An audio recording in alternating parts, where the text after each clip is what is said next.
اگر ماں باپ ساتھ ہیں تو ان کی دعا لے لو، ان کی دعا لے لو، ان کی دعا لے لو۔ ماں کی دعائیں تمہیں نبیوں کے ساتھ کھڑا کر دیں گی، باپ کی دعا تمہیں بڑے بڑے کتب ابدالوں کے ساتھ کھڑا کر دے گی۔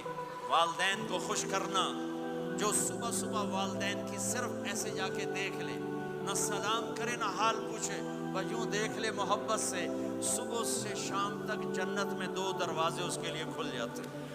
صبح سے شام تک جنت میں 2 دروازے کھل جاتے ہیں۔ اگر آپ کے ماں باپ یہاں ساتھ ہیں تو اپنی جنت بنا لیں، ان کے مرنے سے پہلے پہلے اپنی جنت بنا لیں، ان کی دعا لے لیں۔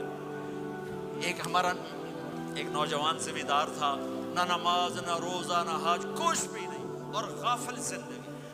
اب تو ماشاءاللہ بہت بدل گیا ہے۔ کہتا مولانا میری کبھی کوئی دعا رد نہیں ہوئی، حالانکہ سارے عیب تھے، سارے گناہ تھے، دعائیں ساری قبول تھی۔ میں نے کہا وہ کیسے؟ کہ میں رات کو جا کے اماں کو بھی دباتا، اور اب بہت بڑا زمیندار اپنی ماں کو بھی دباتا، اپنے باپ کو بھی، پھر دونوں کے پاؤں یوں اپنے باہوں میں لے کر ان کو چومتا اور ان پہ سر رکھ کے دعا کرتا۔ میری ہر دعا قبول ہوتی تھی۔ تو اپنے ماں باپ کے قدموں تلے اپنی دعائیں تلاش کرو، خاص طور پر اپنی ماں کے قدموں تلے جنت تلاش کرو۔